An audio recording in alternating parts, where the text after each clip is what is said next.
You just loaded up TM Talk, the one pod to learn it all. I'm Professor Tommy. And I'm Professor Ashley.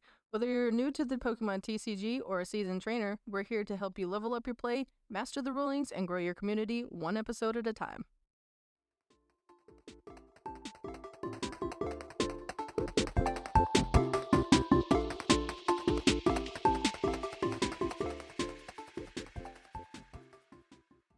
Ooh, Ashley just gave me the countdown like a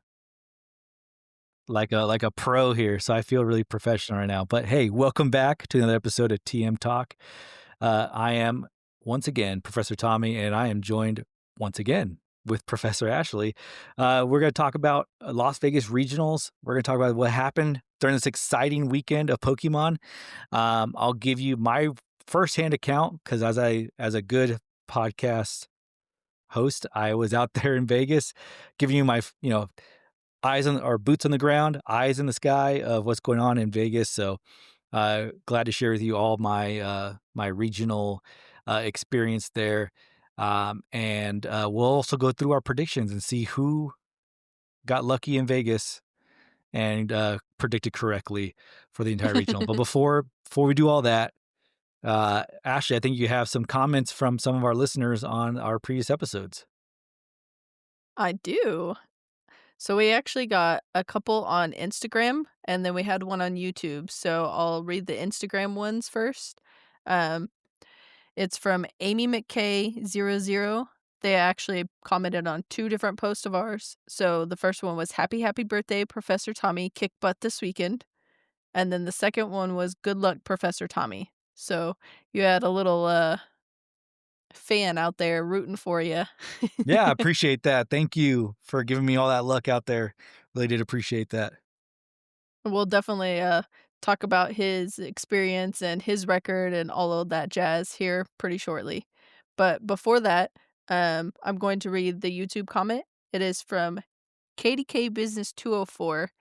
Hey, Emmett here. I wanted to know your thoughts about Dragapult EX in the meta. P.S. After a month, I finally found it. So hopefully after a month you found your Dragapult cards and you're ready to play. So I guess to answer your question, right, what are our thoughts on Dragapult in the meta? So I think Dragapult is still a very solid deck. There are a lot of decks now out there that have kind of closed the gap between um, the like almost it seemed impenetrable deck that was Dragapult EX. We have Mega Absol Box, we have Enzorark, we have Gardevoir, which is a very big uh, rival to Dragapult EX, and I think the more Gardevoir is played, the less dominant Dragapult is, and so then that's where it turns on this other like open meta share because now there are other decks that have a good matchup against Gardevoir. And when I say good, it's like 50-54. Like there's nobody who's like 80-20 against Gardevoir. It's just I think Gardevoir is very it puts the power in your hands. How well do you pilot Gardevoir is how well you actually do. And then usually you can outplay your opponent with Gardevoir, if that makes sense. Like you, as a player, it's more about the pilot's ability with the deck and not how good the deck is with minimal pilot interaction, if that makes sense. So that's why it opens up opens up the floor for all these other decks to come out, like Charizard, like Enzorark, like Marnie's Grimmsnarl, to make a difference. And also, these decks are starting to close the gap with Dragapult because of these other tech cards that we're playing. With the new Evital with its clutch ability, where it's able to do the retreat lock. So definitely there's a possibility out there for Dragapult, especially when they play Latias or these other support Pokemon that help them kind of move around the board. Halucha as well, where they can just counter catcher up the Halucha, put in a Evital, retreat lock it, and now they can kind of set up behind that, stopping the Phantom Dive for the 60 onto the bench, 200 to your active Pokemon. So Dragapult runs into some issues here. I mean, still solid deck though, still solid play.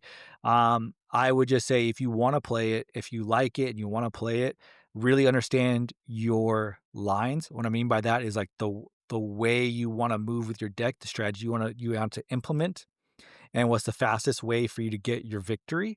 Really understand that and understand your opponent's outs. And what that means, your out those outs are how can my opponent counter this? If I were to make this move and do this attack and knock out this Pokemon or put damage on this Pokemon, what is my opponent's thought process or strategy to counter this? Is this a favorable position for me or is this not so favorable? So that's kind of like where the next level of play kind of comes in. And I think that's a general rule for everybody, right? Whenever you play decks is learning your lines, learning those outs, and understanding really the intricate matchups those are. Because a lot of times when you play in locals, you could always be the one that plays the best deck because you kind of know what everybody kind of plays or what their play level is. But as you go up into higher competitive tournaments and play more competitive people, that's where the next level of Pokemon kind of comes to is like understanding your resources that you have in your deck and how is the best way that you can utilize those. So I think Dragapult really does give you the ability as well to be a great pilot to the deck and be able to use it. As we come up and as we talked about last week with Phantasmal Flames, there are some cards that are coming out to straight counter Dragapult, especially like that Battle Coliseum stadium, things like that. So be wary about that as you play it, but I think it's still a solid play all around until it rotates, probably, or until we get something else that counters it very heavily. So those are my thoughts. Ashley, what do you have to say about Dragapult? I agree with a lot of what you said. I do think that it's still a pretty strong deck. It's still winning. It's still topping in the regionals. Um, like Tommy said, just know your outs. The biggest thing that I did personally, whenever first started playing a deck, and I'll just use Dragapult for an example. Whenever I first decided to play Dragapult, I watched Ryuki Okada, and I was watching his stream match, from the Pokemon YouTube's lives, and that's how I learned how to play it and the best ways to kinda go up against a couple decks. So that would be my suggestion if you're trying to get better at the deck, that would definitely be what I would recommend you doing. Yeah, for sure. Great advice. And then also, if you want to go to that next level and maybe pay to kind of understand the deck a little bit better or understand your strategy a little bit more, you can definitely go to metafy.gg, metafy.gg. Metafy.gg is where all the top players are out there and they put out their content as far as their deck guides, where they talk about a specific deck and the idea for the 60 card deck itself, your matchups, what you should do, what's the optimal board state, um, how do you battle this certain matchup, and then kind of their thoughts about where it is in the meta currently. They have uh, live sessions that they do where they'll kind of like do a whole breakdown of a certain deck, answer questions live with other players, and kind of give you their insights. And then you also get coaching tips and things like that from them as well. So if you want to get up to that level up with it and kind of learn a little bit more from people who have been successful with Dragapult and that have played at that competitive level, that might be a great option to do is to check out Metafy if you want to go to that level. But I would say first, I think everybody should get like a basic understanding of Pokemon and the competitive nature of it. Which I mean by that is understanding once again, like we talked about, your lines, your outs. What should I do? What are the questions you should ask yourself every time you're going to start your turn in Pokemon? Which what I do is I always say, can I win this turn? If I cannot, I go next to, okay, how do I get closer to winning this turn? Can I take prize cards? And is that advantageous for me? And you might ask yourself, well, why wouldn't taking prize cards it be advantageous for you? Well, because there are some cards out there that maybe if you get to a certain prize card number, for example, if you're playing against a Terra type deck like Charizard or Terra Box, they could play Briar. So if you go down to two prize cards, you guys should put yourself in a troublesome predicament because they could always Briar you and take an extra prize card. So maybe understanding those kind of things, right? So once you have a good solid understanding of that, of understanding like, okay, how can I win? How can I get closer to winning this turn? Or how can I stop my opponent from winning next turn? from there, if you can execute those things or see those, I would say probably the next step after that and you feel comfortable with it is stepping up into that coaching session and kind of unlocking those higher tier, micro decisions and thought analysis as you play the game. And that's, something that I personally have done too in a regional. There was one regional that I played against somebody, and it was at time, we were almost there, and if I would have attacked and knocked out their, Pokemon, I would have given them the game. So instead, I just passed. Now, did that upset my opponent? Probably, because they knew that they couldn't win that turn, but it's if you cannot win, you have to figure out how not to lose, and sometimes it's as easy as just a pass and not attacking. So, like, as players, we always want to attack. I always want to attack. I know I'm terrible at that, but sometimes the better play is to pass, and we've seen that on stream before with the perfect pass play, and that player ended up coming back and winning because of that. Yes, yeah, that was actually our, world's champion, back in NAIC, right? It was a monumentous pass play against Tord Redcliffe to actually move on to the finals in the North American International Championships, because he could have attacked, taken a knockout, but then it would have allowed Tord to come back and actually win the game. So by passing, he denied Tord the ability to actually win. So I am the same as you, Ashley. And this is one of my maybe my downfalls, but I love to just attack and like boom, boom, I'm gonna knock you out. Do. Like I like to do big number damage and all that kind of stuff. And I get too aggressive. And that's another thing about Dragapult EX is that you cannot be aggressive with that deck. It's more responsive. You're more waiting for your perfect time to strike, setting up those multiple prize card turns. So really having patience and understanding that, hey, even if they take a prize card or two, doesn't hurt me. I'm still okay. There is like a level of urgency as your opponent takes prize cards, but it's very minimal at 1 or 2 prizes. If they take 1 or 2 prizes, you're not in a bad position still with Dragapult. So understanding that and not jumping the gun and trying to rush yourself too much to try to do more than what you should, because if you overextend, you can uh, put yourself in a bad position and ultimately cost you the game. Even though you went up in prize cards early, you may have just sealed your defeat within those few couple turns. So I know a long roundabout way to say Dragapult's still a great play. Try have fun with it.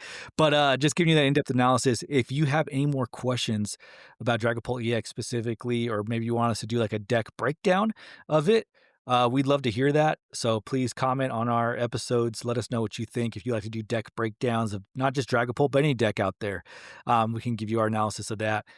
Please reach out to us. You have been doing it. I appreciate it. I want you to keep doing it. All of our socials, YouTube, Instagram, and X at TM Talk Podcast. And then email us directly as well at tmtalkpodcast@gmail.com. Send us those questions, send us your topics, send us what you want us to talk to you about, and give you our insights. So hopefully that helped you out, Emmett. Appreciate that write up for us. So, all right.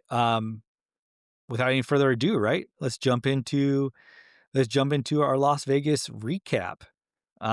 So how we want to do is, do we want to go to straight into go, or do you want to hear about my personal experience? What we want to do here? I think we should listen to your experience first before we jump into the recap. So, Tommy was at the Las Vegas Regionals this past weekend. How did it go? Let us know what your record was, how your matches were, anything you feel like. Yeah, sure. Thanks. Appreciate that. All right. So I'll give you a breakdown of the regional experience I had.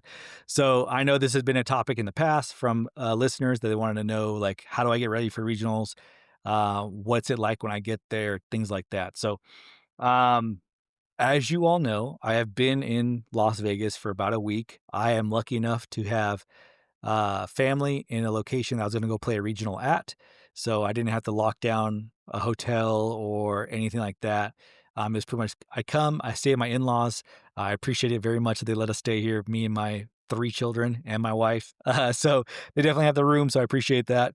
But they also live pretty far away from the venue. That's about 30 minutes. So like on regionals, they open the day before regionals, so you can do like early wristband pickup. You can walk around the convention center or wherever they're hosting the regional and kind of, go check out the vendors. They are usually hosting side events at that time as well. And they also have, like for any of the competitions, they have a challenge. How they're doing it this year with Gaming Gen as the event organizer, they put out a link online that gets you to RK9, and you can sign up for for the challenge for Friday, the morning of Friday, like that morning. You go to that link, you try to register and sign up for the challenge, just like you would for the regional itself. I signed up, or I tried to check it 1 minute after the open registration. It was already sold out. So I was unlucky and not able to get into the challenge. So I was not, as you remember last week, I said my plan was to try out Charizard in the challenge, see how it went. If I didn't go well, I was going to switch over to Gholdengo. Well, I said, all right, well, I'm not in the challenge. I'm sticking with Charizard. I got to the event. Doors opened at 12, but they had wristband pickup from like starting at 11. So I got there like around around 12, because now I was no longer in a rush to try to get there for the challenge and all that kind of stuff. So got there at 12. The line to get my wristband was an hour long. Uh there was multiple lines going on, and I think what they're trying to do is like maybe fill up one table with a bunch of people and then cut it there and then start another one instead of like letting everybody kind of like flood to every table and spread out. I don't know if that was the right move, smart move, or just something that they've done in the past. But that's kind of how it worked. So I stood in the line for a really long time, but then when we actually got to the front, it was really fast. You show them your RK9 registration, you show them an ID, so they just match your name and make sure you are who you say you are. They give you your wristbands. So you get one wristband for your like entry to the competition, and you get another one for the championship booth. And that's something new that they've done this year as well. So Pokemon has a championship booth where they sell um, Play Pokemon official products. So like shirts, sweatshirts, hats, mats, handbag, like carrying, what are they called? Like on shoulder strap bags, jackets, things like that. All decked out with like Play Pokemon symbolism. So I got this Incineroar shirt. I got my Incineroar shirt Hey, that's so at cool. Play Pokemon. So I got that. I got a sweatshirt. Um, and I got the playmat as well. The Pokemon playmat, which is a really nice quality playmat. It looks super cool because it's like black with like some kind of like tie-dye splash marks on it with like a big Pikachu in the middle. Super good quality playmat. So I got that. But they give you that wristband because you can only shop at there one time. So you go up there, you get whatever you're gonna get, and then as you pay for it, they cut off your championship wristband, saying that hey, you no longer have access to the booth. That way, it's a little bit fair for everybody to go there and have the same opportunity to get whatever they're looking for. So, and everything has a buy limit of one. You go and get one of each thing. All right. So I got my wristbands. I got my entry. I got my championship wristband. I had my family with me. So not only my wife and kids, but also my in-laws who are playing Pokemon Go right now and are loving it. It's so cool to have them be a part of that and be able to do that. So we walked from getting all of our wristbands. I had to order spectator passes as well for my wife and my kid. For Kate, the one that was not competing, Cadence, she was not competing that time, so had to buy her a spectator pass as well. So they got their spectator passes, so on and so forth. So then we had to go get in line to enter the actual building, which took probably another like 30 minutes because they're doing security. So they have you open your backpack. They check that. They have you go through a metal detector real quick and then do all that kind of stuff. So finally get our stuff. We go through security and we get into the event location. So it's pretty cool. It's pretty huge. It's probably one of the biggest ones I've walked into. I've been to San Antonio, I've been to Indianapolis, and I've been to NAIC. And this convention center is probably was second to NAIC, the biggest like area for regionals I've seen so far. So really cool to see that. They're usually very organized. Like they have professors all over the place, letting you know like where everything is. You can ask them any questions you want. They can help you out. But everything's pretty much clearly marked. So what I do on Fridays is usually because me and my oldest compete. We kind of look around the venue, see where she's going to compete because there is a map that shows you where juniors, seniors, and masters of each game are going to be at to play. So we take a look, get an eye view and say, okay, well, let's meet here. This is the most convenient spot for both of us. After every match, let's just come here. We'll talk to each other if we can and see like how we're doing, hype each other up, and then go back and wait for our pairings. So Friday after that was just kind of playing Pokemon Go there, taking advantage of the full decked out Pokestops and gyms and the raid battles that they have specifically at regionals that they like boost all that so much, and there's so many people there.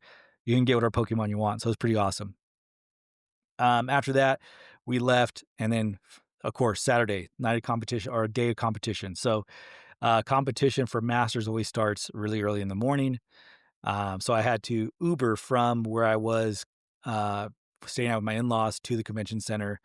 And we so gaming gen does recommend to get there like 2 hours before your playtime. And the reason for that is because if you remember what we were talking about, like with Philadelphia and Milwaukee, they were having a lot of issues with people getting into the event in time to sit down for competition to start promptly. For us, it was 8:30 in the morning for masters, and it was supposed to be 9 o'clock for juniors and seniors TCG side to start playing. So we left. I was not one of those ones that got there 2 hours early, but that's because I already have my wristband. All right, that's usually why they do that. So you can make sure you get your wristband, you can walk in, and do all that kind of stuff. So we got there at 7:30. We were able to get right in line for the hall, go through security, and we were in by 7:45. So definitely plenty enough time for both of us to get in there, get settled, meet up with another great family friends from Oklahoma that also traveled to regionals in Vegas separately to meet up with them and see how everything was going with them and be able to kind of meet up together in between rounds. So time of you hear the announcement over the intercom. They say trainers, or TCG masters or whoever, whatever your division is and whatever your game is.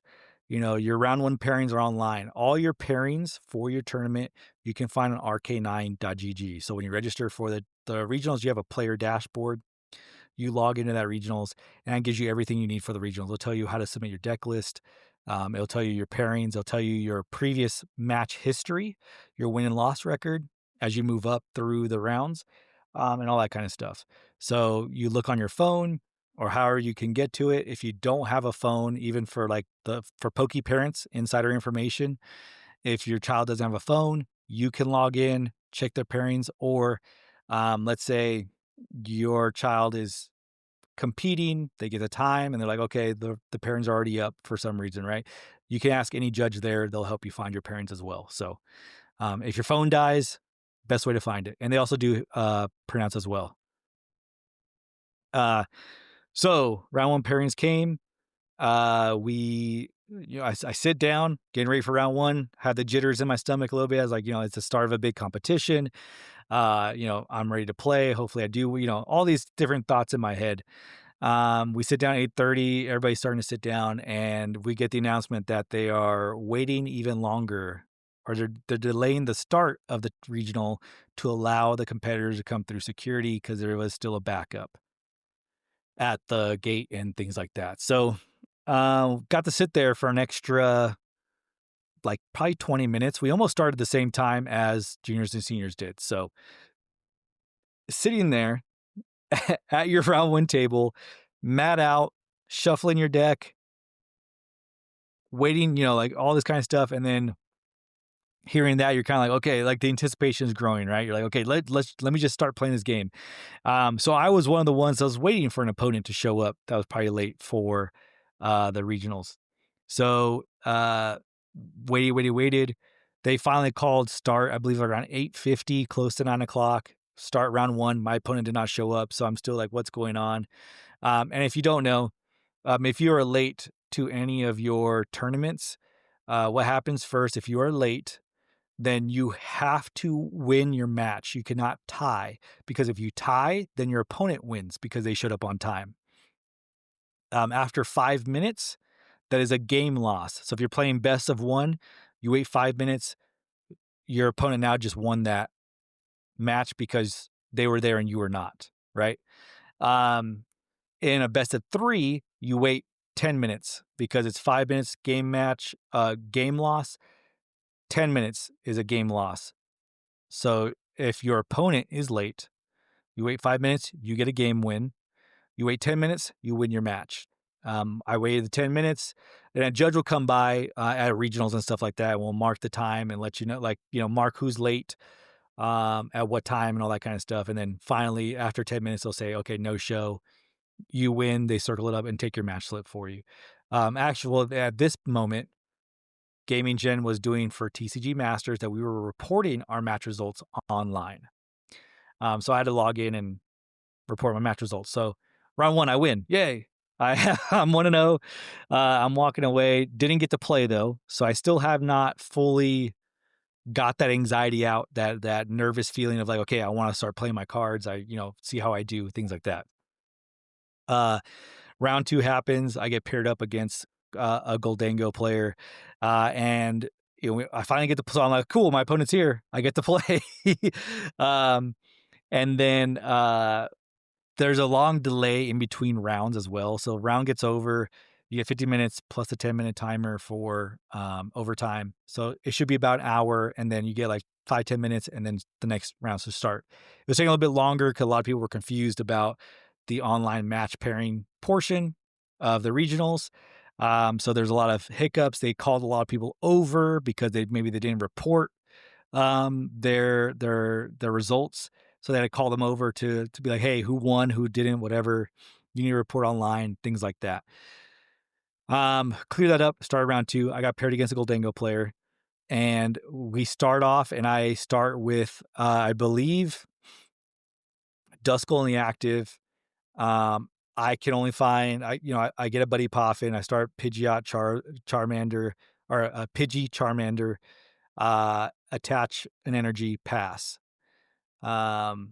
He gets sets up with his board, Lunatone, Soul Rock, all that kind of stuff. Sets up Cosmic Beam on Soul Rock, knocks out my Duskull. Cool.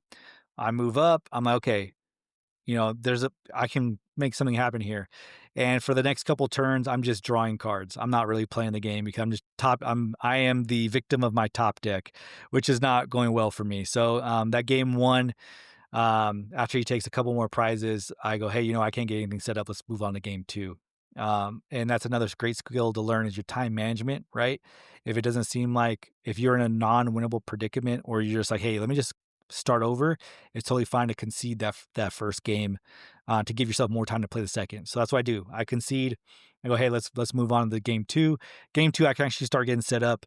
However, the big trade between Charizard and Gholdengo is that Gholdengo is usually a lot faster at taking prize cards than Charizard is. And especially with the Soul Rock now, they can just kind of move around your Charizard, knock out smaller Pokemon with their Soul Rock, and kind of put you in a trade disadvantage where you have to knock out a one prizer, and then they can just come back, take your two prizer, and win.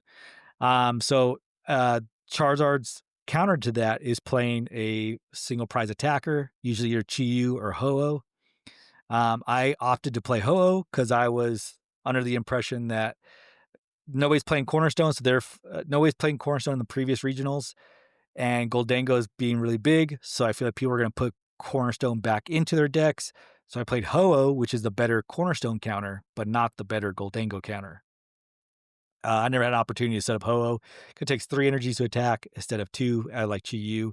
So it's really taxing on your Charizard for Infernal Rain, where you get to search for 3 fire energies from your deck, attach them to your Pokemon any way you like. If you attach all 3 to Ho-Oh, yes, you can attack, but now your Charizard's naked in the wind with no energies whatsoever, taking 2 turns to power up. And that's also, you only play 5 fire energies. So taking 3 onto a 1 prizer, leaving yourself only 2, hopefully you didn't prize any, so on and so forth. So long story short, Uh, the match didn't go my favor. I lost to Gholdengo. I lick my wounds and go on to the next round. Next round, I play Gardevoir Jellicent. Something I wanted to see, right? I'm like, hey, psychic deck, great. That's what I want to see, right? First game goes really in my favor. I'm able to set up very quickly, knocking out their Ralts, not letting them get set up with Gardevoir, and then also knocking out the Jellicent. And on my last knockout of that game, I actually attached Mist Energy to stop the Mind Bend play by Monkey Dory. They saw they saw that and they said, okay, that kind of puts me out of contention. Let's go to game two. So we clean that up.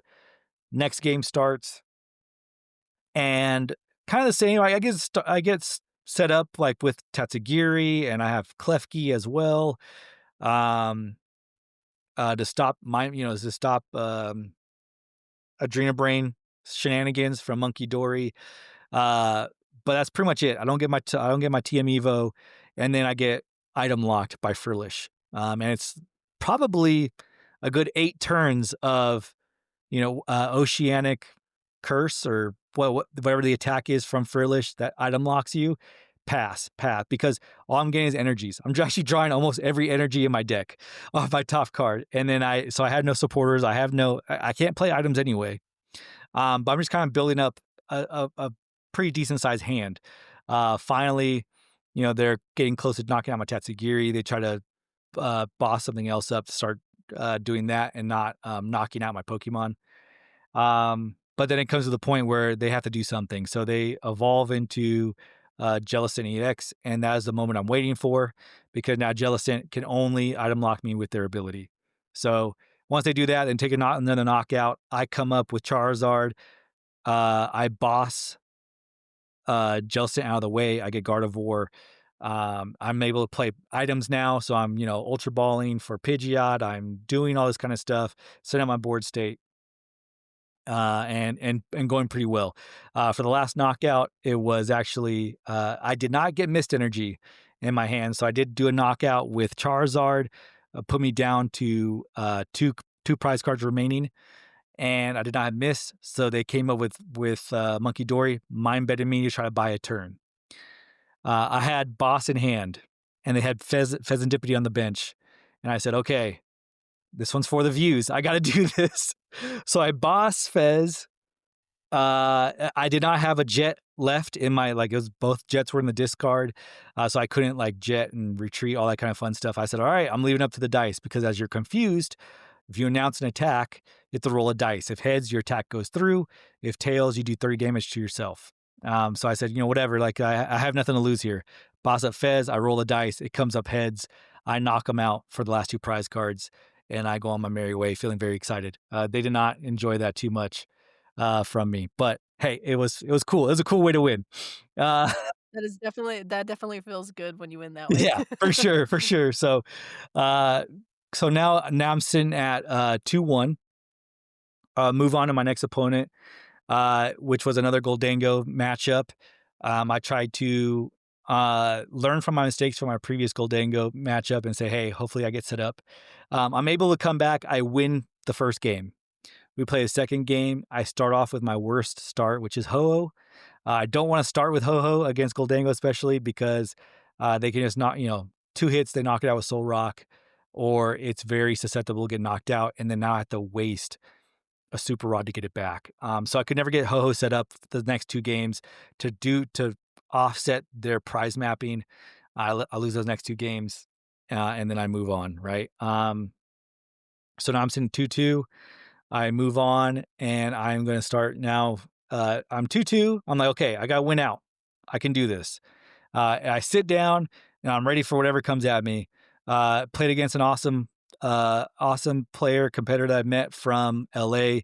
And he brought a really cool deck. He brought Mewtwo EX, or Team Rocket's Mewtwo EX, and Spidops. Something I was definitely not expecting to play at all. I felt okay into it. I was like, okay, I only can do that much to me. The only thing I had to watch out for was for the Spidops attack against Charizard, because if they have a bench full of Team Rocket Pokemon, they can one hit KO a Charizard. So the game started off pretty good.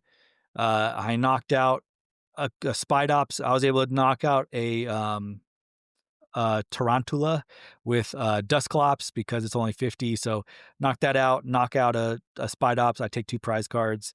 Next turn, I'm able to boss up Team Rocket's Mewtwo, knock that out because of the weakness.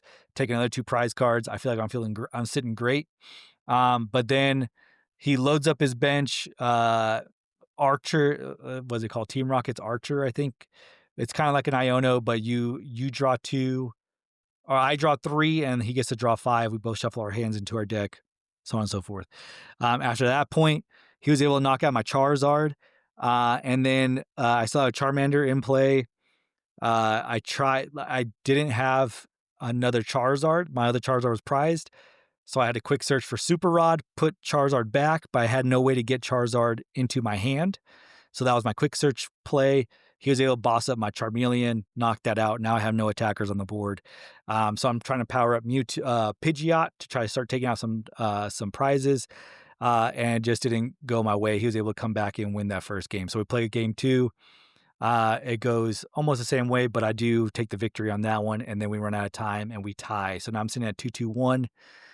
I don't know if that 2-2-1, I think, was still able to get me in if I won out, right? So if I won my next 3 games, I'd be at 5-2-1. I'd be right at 16 match points. My next game is against Mega Absolbox. Most intense, most mind taxing game I had the entire regionals. 50 minutes for one game. It was pretty intense. Uh, they played Psyduck, so I had to play Klefki to cancel out the Psyduck, be able to use my Dusknoir onto Kangaskhan, bring up my Charizard from a retreat, and then knock out Kangaskhan. I take 3 prizes. Next turn, they try to clutch me, but I get Jet. I move up Tatsugiri. I search. I attract some customers. Here comes this boss. I'm like, who needs Pidgeot? Ha ha ha. I retreat Tatsugiri into Charizard. I play boss. I knock out their Petrant. I'm down to 1 prize card remaining. I'm like, there's no way. There's no way I can lose this, right? But then I get stuck into the clutch Pidgeot trap where he counter catches up my Pidgeot, starts clutching me, so I cannot retreat. And then playing that game with me, right? So I'm already out of Jet energies. We're playing back and forth. I'm trying to manage my resources because I know it's okay. All I have to do is get my Charizard in the active, and I can boss anything I want up to knock it out. I have 2 bosses left. Well, I start building a pretty large hand because I can't do anything else with this retreat lock. And so then the card I don't want to see the most comes out is Xerxes Machinations. Makes me discard my hand to 3 cards. In my hand, I had both bosses, all my last energies, and then a couple other resources as well. I figure that for some reason in my mind, I figure that, hey, if I have 1 boss, I'm good. I need to keep my energies because just in case I need to power up something to attack, I can do that. I can still take a knockout with Pidgeot. I can do some kind of weird retreat thing. Maybe if I can get Yveltal out of the active spot, things like that. So I ended up discarding 1 boss, and I did not see the next play, which was he was gonna retreat into Absol, does Claw of Darkness, looks at my hand, discards my last boss out of my hand into the discard pile. So now I'm stuck with no way to boss something else up. I think I'm still at 1 prize card, so I can't use Counter Catcher. And so we're stuck in this other conundrum of pass because I don't want it to attack into Mega Absol Mega Kangaskhan. I had Charizard with a max spell attached. He had Mega Kangaskhan with a Bravery Charm and Lively Stadium, which puts it to 380. At that point, I could not knock it out. I did not want to give him the damage for his Monkey Dories to push 60 on my Charizard and knock out my Charizard with his Mega Absol. So we do this big pass play a couple times. I'm trying to get him to take another prize card so I can become stronger and be able to knock something else out. And it does not come in my favor. He's able to take his final 2 prize cards off of knocking out my Pidgeot, and I lose that game. So that knocks me out of contention for day 2, but I'm still doing okay. I could still be in a decent place for points. My next game I play against Terrabox. I go win-win, or we win one game, and then our next game goes to time. So I won that round.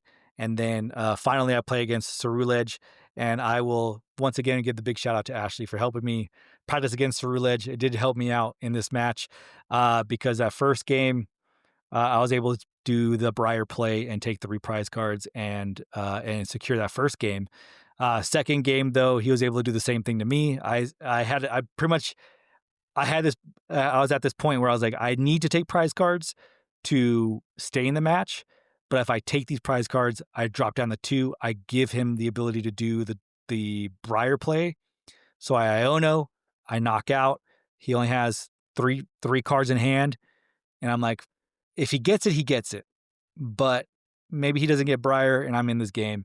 Well, he fezzes, gets 3, Lunatone, 3 more, gets Briar, wins the game. And then our next game, game 3, don't have enough time to finish it out. We call it a tie. So I end up final record 3-3-2. I finished 1,187th place out of almost 3,000 players. So I'm above the 50th percentile. Um, Happy with the way Charizard felt. It never felt like it was favored in any matchup except for Gardevoir. But I never felt like I had the win in the bag, right? It was kind of like up to me to make sure I get that win. The third boss was definitely, I think, the right play. If I could change anything, I wish I can go back and maybe include a 4th Ultra Ball. Maybe getting rid of the Mist Energy for the Ultra Ball. The Mist Energy really didn't come into play unless I was attaching it to uh, Klefki or Duskull for the evolution play turn 1 going second. So maybe a little bit more consistency in my deck would have helped me kind of get the Pokemon I was looking for. Uh, so and there were some misplays I identified while I was playing it. So definitely not the deck's fault. I think it was more my fault, my play, and just kind of not being prepared for all these matchups that I was seeing, which kind of put me there. So that was the end of my day 1. Um, funny enough, my daughter finished with the same record I did, 3-3-2, and she was doing really good for contention for phase 2 for the seniors. But she ran into a big misplay with not seeing a jamming tower on the board to mess up her plans to retreat into Blood Moon for knockout. So she was upset about that. Tried to tell her, hey, you got to dust yourself off. We do better next time, and be aware of that stuff. So that was my day 1. Um, After I was knocked out of contention for day 2, I did sign up for the cup the next day on Sunday. So I played in the cup on Sunday, and I decided this time, hey, since I was going to play Gholdengo, I switched over to Gholdengo because the cup is best of 1. And it did not go in my favor. The first round I get is Cerulege, a really bad matchup for Gholdengo. I play a couple Gardevoirs. I win 1, I lose 1.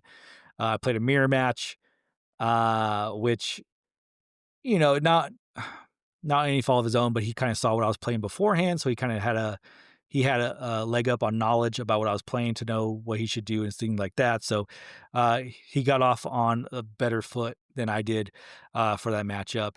And then of course, I played against Ethan's Typhlosion, which I couldn't get Soul Rock up and going either. Like, it did not want to come out and play that matchup, so I just got obliterated by that. And so I ended up from the cup 3-4, enough for 150. So at the cups at regionals, they actually offer you points for the prize wall. Every win is 50 points. So I got 150 points, which was enough for me to get 15 packs of Pokemon cards from the prize wall. I picked all Journey Together because I wanted to see if I could pull the Altart and Zoroark. It's one of my favorite Pokemon that are out there right now. So trying to see if I could do that. But I have not opened those yet. So that was pretty much it for Sun. After the Cup, because normally I travel with a big group, it was a little bit different. My daughter didn't want to come on Sunday because she was like Pokemoned out, and she wanted to go do some other things with her family.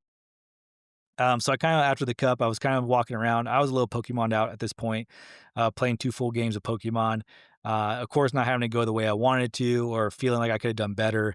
I watched the end of Swiss rounds for Phase 2, which was Grant Manley versus Caleb Gettimer. I watched the end of that round. I was rooting for Grant because he was playing Charizard, but it did not go his favor, and I could, and once again, the commentators mentioned the string of bad luck that Grant Manley has. He is the most unluckiest Pokemon player in the world, maybe next to me. I don't know, but he Iono's his opponent into. He's playing against Gholdengo, and he was really close to winning. He Iono's his opponent to two cards. Both those cards are superior energy retrieval, exactly what he needs to take the knockout and win the game.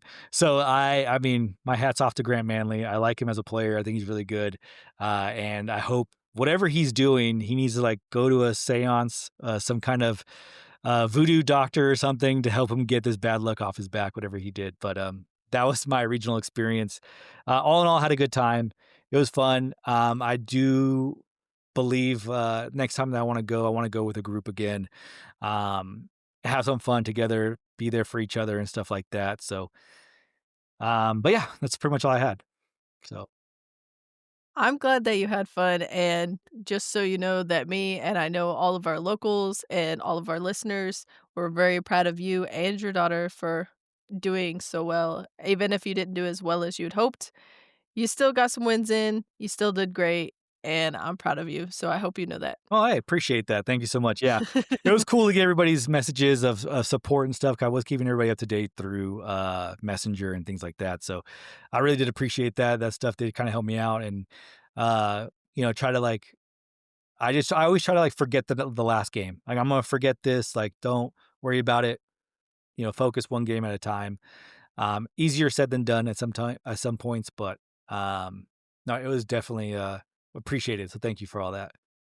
Of course, and you better get ready because I know me and some of the other ones were all planning on going to Houston, so we're gonna be there to support each other. Yeah, for sure, for sure. I did apply to be a professor at Houston, so we'll see if I get the staffing event. Like I said, I still want to staff an event this year. Houston's one of the close ones, so I applied to be a staff there. Hopefully, I get selected. If not, I'll probably pack my cards and go down there to play. So it'll be fun. So everybody, give him some good luck. Send him some good juju so he gets picked as a professor. Yeah, thanks for that. Appreciate it. All right, let's move on to actual like what happened at Vegas. The recap for all the games that we normally do. Um, it is as we record this, it's right after the weekend. So not a lot too much is out there. I will tell you who won Pokemon Go. First was Dunebug 97 with a team of Stunfisk, Wigglytuff, Galarian Corsola, Cradily, Shadow Talonflame, and Shadow Primeape. He was up against Rise to Occasion. Nice screen name. I like that. And his team was Stunfisk, Shadow Dusknoir, Empoleon, Florges, Gastrodon, and Galarian Moltres.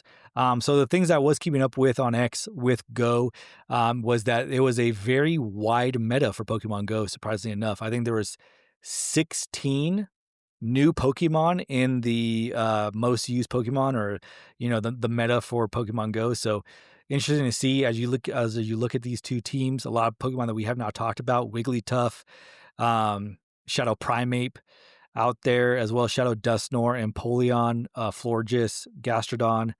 Gastrodon's a big one, but coming back in the spotlight, and also the return of Cradily.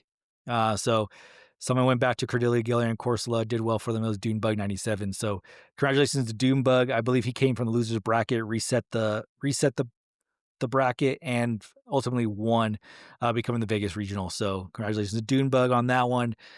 Great team overall. If you guys want to hear more about Pokemon Go or more insights, more in-depth analysis on that, let us know in the comments and things like that, so we can give that to you. But I'll pass it off to Ashley right now for the video game. All right. So I personally have not watched this yet. I've been super busy this past weekend.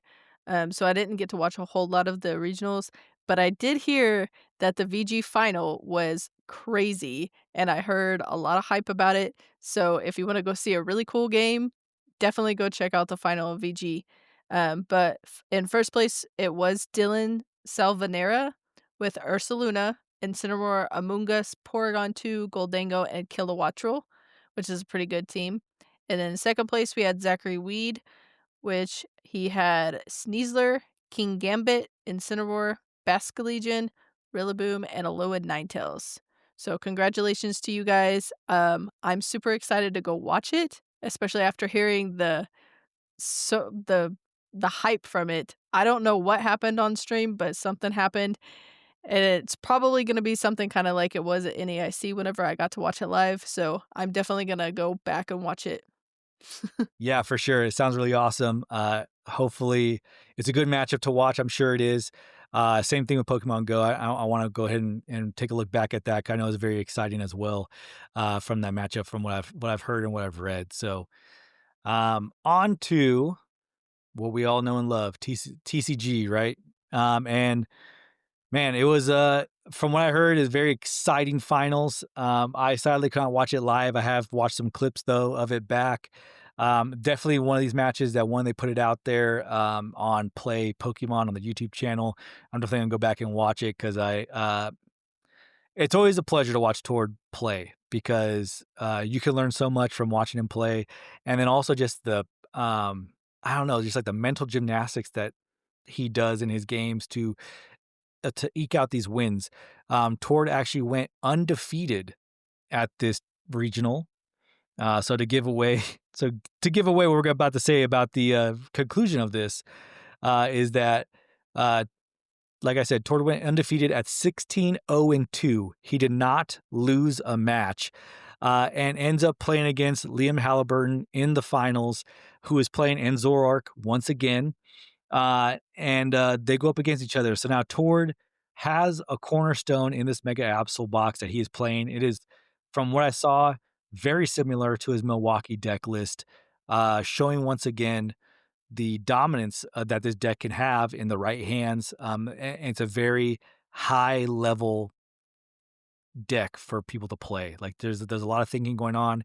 There's a lot of control aspects to it, knowing what everybody else is playing and how to counter those things. And Liam coming in, playing Zorark, very sneaky play. However, has a one big glaring weakness is Cornerstone. And this came up in the third match. Tord won the first. Liam wins the second, to everybody's astonishment. And I think that this gathered a large crowd around the TCG. It did go late into the night. I know it was like about 9 o'clock, I think, when the regionals actually finished here in Vegas. And so a lot of people gathered to watch this final match because great masterclass from both of these players. And really it came down to a Lily's. I believe he did he did not do a Lily's. But he did draw cards off of probably an Iono, I believe, from Liam. And he what he did was that he laid them all face down in front of him as Liam finishes his turn because Tord has a cornerstone up in the front. Liam's only attacker that can go through cornerstone is Blood Moon Ursa Luna. That can actually make a difference, right? Like you could play he is playing Ends Darmanitan, which could attack, but he would need reversal energy, and Tord will have to take a prize for that to happen. He has not taken a prize, so he had to rely on Blood Moon. And for those of you that are advanced in knowledge are saying, well, how is he attacking with Blood Moon into Cornerstone? Well, Liam plays Team Rocket's Watchtower, which cancels out abilities on colorless Pokemon. So he played that with Blood Moon, cancels out the ability, so now he can attack into Cornerstone. I believe he attacks into one, and he's trying to retreat back into Blood Moon to be able to take it out on the next turn. Uh, but he can only retreat. He can only something happens where he cannot bring Blood Moon back up into the active. So Blood Moon's on the bench, passes to Tord. Tord, as a showman that he is, starts showing one card after another off of this Iono that Liam played.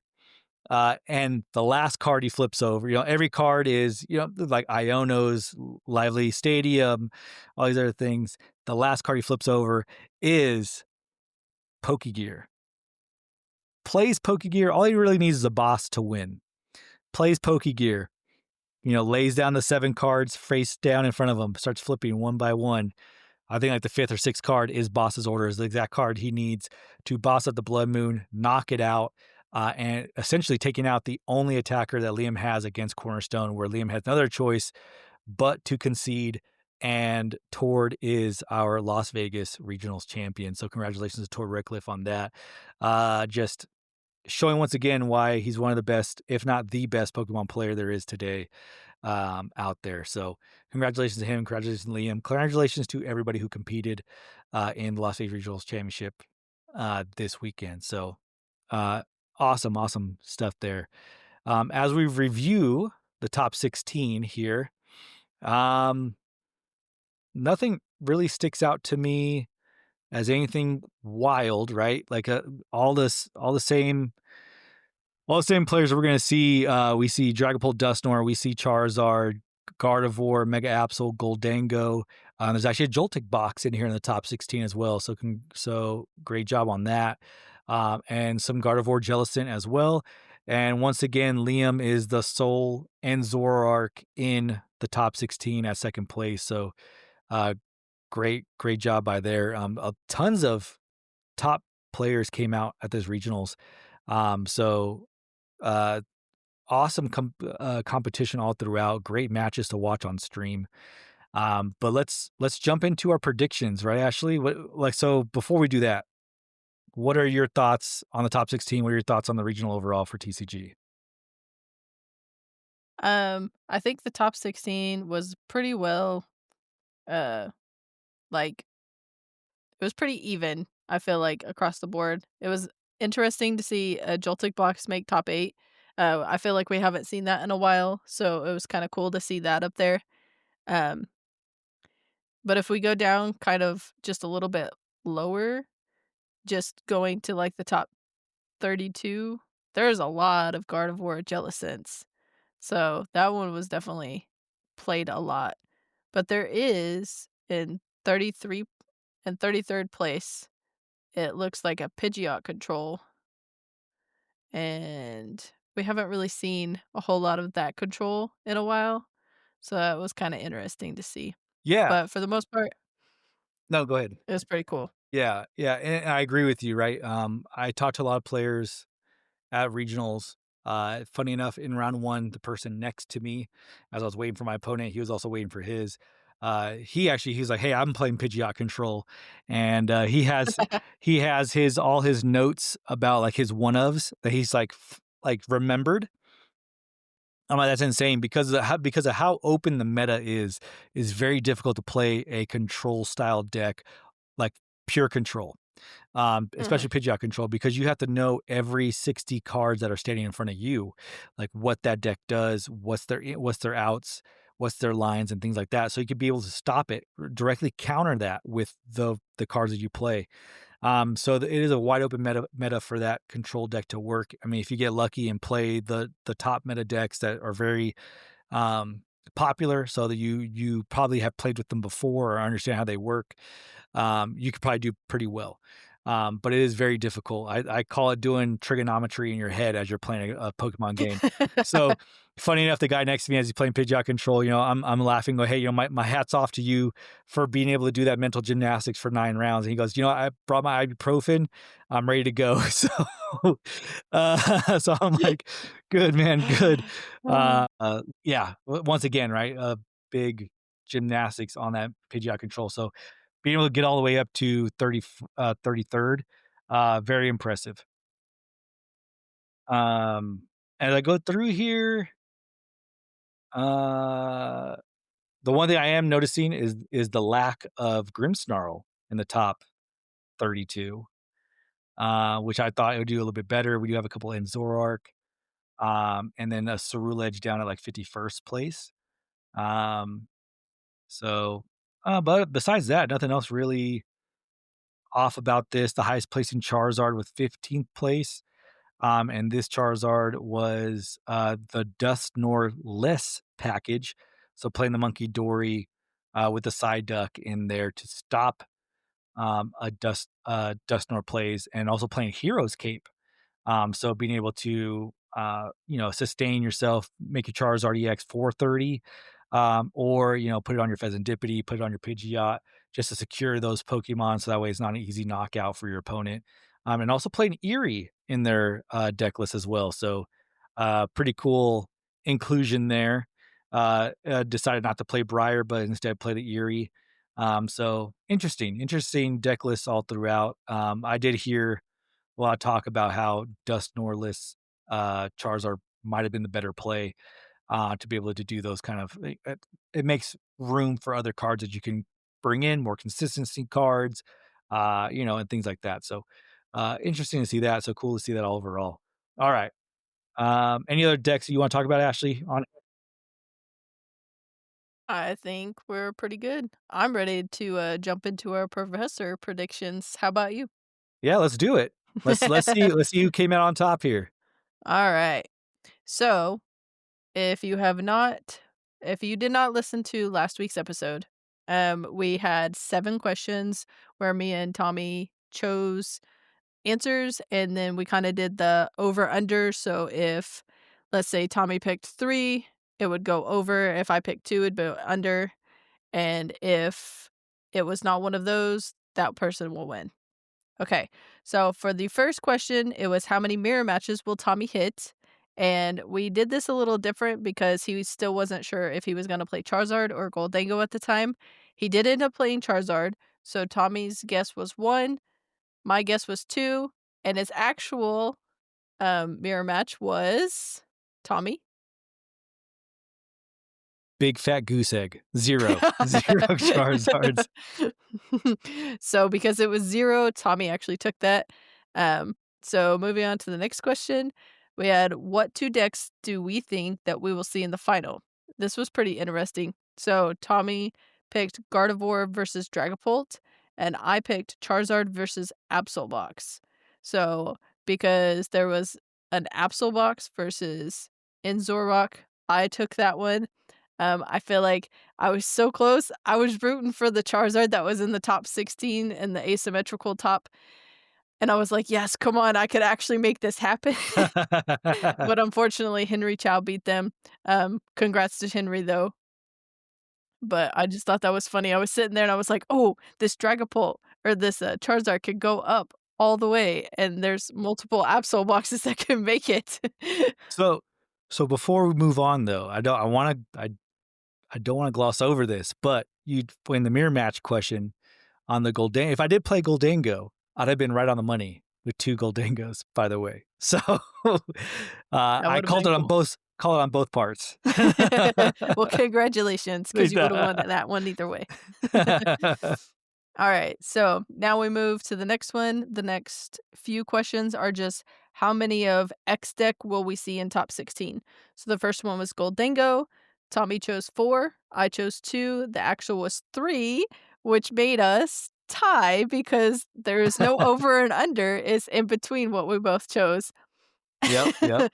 So Interesting enough. keep that in mind since we have a tie to see who is actually going to win or if we will end this in a tie. So the next question was how many Dragapult? Tommy chose 3. I chose 4. The actual count was 2, so Tommy took that one. How many Guardy? Tommy chose 2. I chose 3. And there was actually 4, so I took that point. The next one was how many Absolbox? Tommy chose 4. I chose 3. And the actual was Tommy was right on the money at 4 Absolbox in top 16. Let's go. So Tommy's been pretty good about a couple of these questions. But if you think about it, he's actually been prepping for the regionals, so he's been a lot more in depth in this.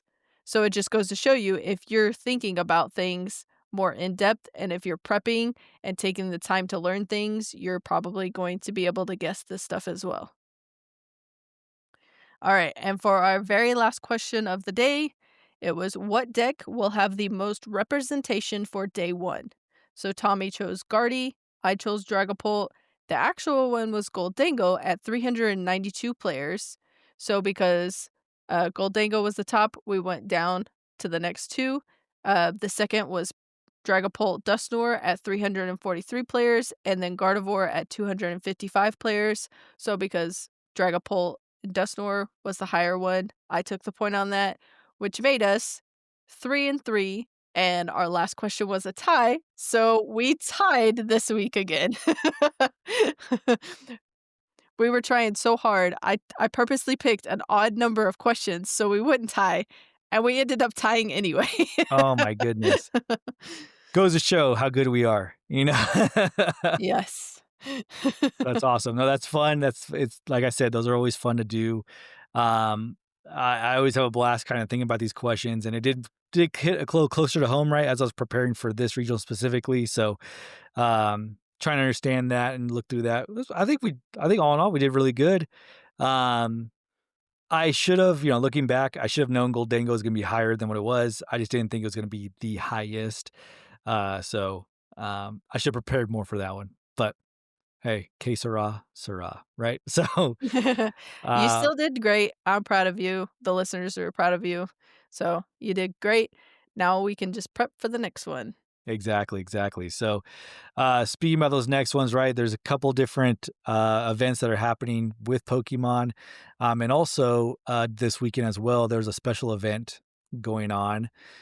So if you wanted to see those results, you can check out limitlesstcg.com or try to find them on X. Great way to see that. Also, another website that I use a lot to find out about events going on, at least results of events. You can check out pokedata.ohv. I believe hold on. I want to make sure. I don't want to give you false information. I think it's OVH. OVH, yes. Sorry, my dyslexia comes into play. And now again, yeah, pokedata.ovh. It's a great website where they just pretty much data dump the results from Tom, being or RK9 as it's posted, and they compile that all into like a chart for you. You can go to TCG standings or any game standings you want. VG is out there as well. I don't believe Go is on here because Go is done through another organization tool instead of RK9. But you can definitely go on here, check out VG standings, check out TCG standings. You can pick the event you want to do with Buenos Aires. Just real quick, just to give you the information, who took first was Eduardo Molina with a 12-1-2 record, and then Dennis Provazek at 10-1-4. I don't believe at the time of this recording, the tournament is actually on. Actually, it is. I'm sorry. I stand corrected. The tournament is on Labs on Limitless. Let me go back. Yeah. So Eduardo Molina um, won there, but it does not give me the meta game. So we know the results of like who won and who placed where, but they don't have the actual meta statistics yet about what deck was played since it was not streamed. And we don't have that information yet. But once we do, we'll get that to you. But speaking of the next events, the next one's a big one. Pokemon Latin America International Championships, our first international championships of the season, is coming up next weekend, November 21st through 23rd. It is happening in beautiful Sao Paulo, Brazil. Looking forward to that one. It's going to be pretty awesome. Like I said previously, this is the last tournament that we have where Mega Evolutions is the latest set for our format. After this, it's going to be Phantasmal Flames is going to be legal, and I am pretty confident that is going to shake up the entire format that we have going on, which the next big regional after that is going to be Stuttgart on November 29th through the 30th. So that'll be the last regionals of the year until January when we go to Toronto on January 16th to the 18th. So we have LEIC, we have Stuttgart after that, and then we have a nice long break for the whole month of December until January 16th. We have Toronto, and then the schedule just picks right back up after that with actually three. Two regional championships and a special championship happening on the same weekend for Birmingham, Merida, and Auckland Pokemon Special Championships, all happening January 24th through the 25th. So, jam-packed weekend after we come back from the holiday breaks and things like that, especially that last weekend of January. It's going to be a lot of Pokemon to digest, and looking forward to it. Any thoughts on the rest of the schedule, Ashley, or anything you're looking forward to as we look near the future of Pokemon? I am 100% looking forward to watching LAIC, um, with it being the very first international of the season. It's always awesome to watch them because, opposed to regionals where there are only 2 days of competition, it's 3 days for internationals. So they begin on Fridays, Friday, Saturday, Sunday, and they also stream the other divisions in TCG, VG, and Go, so it's a lot more you get to see not just the Masters, but you get to see the other divisions play, which I think is really cool to definitely showcase them. I know sometimes it can be kind of rough and, nerve-wracking for the juniors and seniors to get on stream, but, being on stream that young and at the internationals, it definitely gets them prepared once they are a master, in the event that they actually get on stream even more. So, I'm excited to watch it. I always love watching the internationals, so definitely looking forward to that one. Yeah, definitely. And as a Pokemon parent with children who compete as well, and they have friends who compete. Believe it or not, those kids know those kids.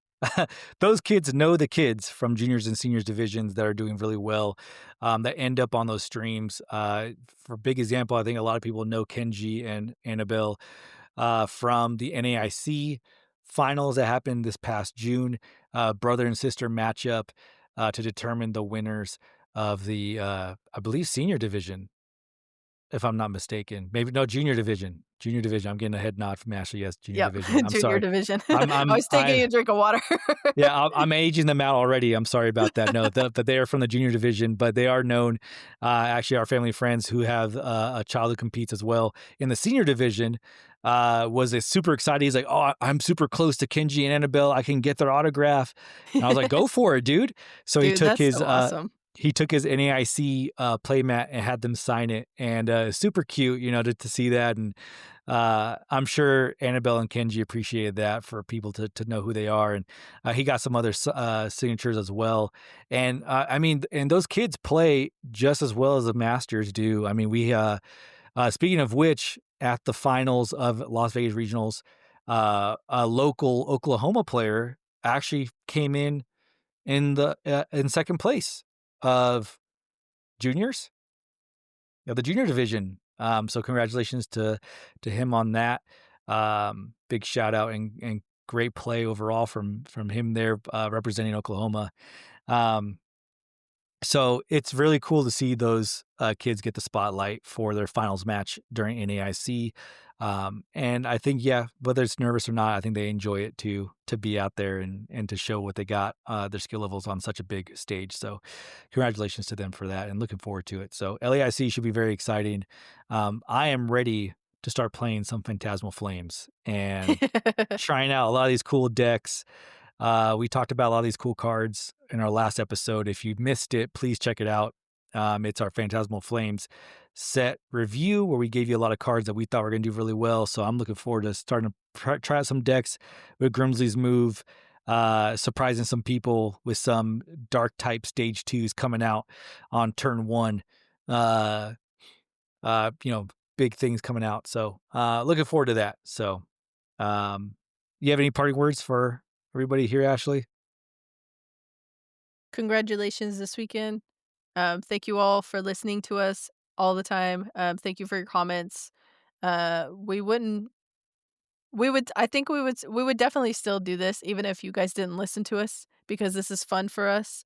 But it definitely makes it a lot more rewarding to know that we have people that actually listen to us and that you take the time out of your day to comment, the positive comments, the good luck, the happy birthdays, all of that. So just want to take this time to thank you guys and hopefully we can continue to bring you some amazing content in the future. Yeah, for sure, 100%. One more time, thank you to everybody who not only wished me a happy birthday, but good luck at the regionals tournament. I felt that. I appreciate that so much. Next time I want to do better for all of y'all. for you to listen and to be proud of and to kind of hear some things. So appreciate it a lot, and thank you, as Ashley said, for listening. It is appreciated, and it is heartwarming to know that people are listening and like to listen to us every week. So appreciate that.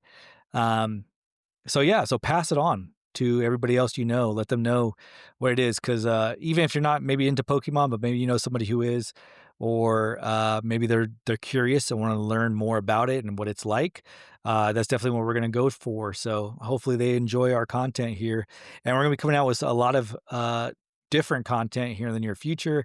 We are going to be taking a we're going to be taking a break from doing these recaps and predictions for some tournaments for a little while. So hopefully be able to bring you some other content as we move forward. And like I said, keep giving us your feedback. Let us know what you think, because your comments, your suggestions is what helps shape what we do here at TM Talk. We want to make sure it's not only entertaining but valuable to you as you listen to it. So keep that in mind. So yeah, definitely reach out on all of our socials at X, Instagram, and YouTube at TM Talk Podcast. Email us directly using tmtalkpodcast@gmail.com. We appreciate it so much. Thank you. Hopefully, hearing my story or hearing some of us about regionals helps you kind of build some confidence to be able to go out there and try your own hand at playing in a regional, or just getting into the competitive scene altogether. It is very fun, entertaining, and rewarding. Um, so hopefully you would want to pursue it as well. And if you got anything from it, hopefully you know it's not as scary as it can seem to be as you go out there. So uh, thank you all for listening. I look forward to talking to you all next time. We'll see you next time. Bye bye. Bye-bye. You just used TM Talk. I hope it was super effective for you. Whether you're building a deck or building a league, remember, you've got this and we've got your back. If today's episode boosted your stats, share it with your party. And until next time, keep training, keep teaching, and keep passing that knowledge on.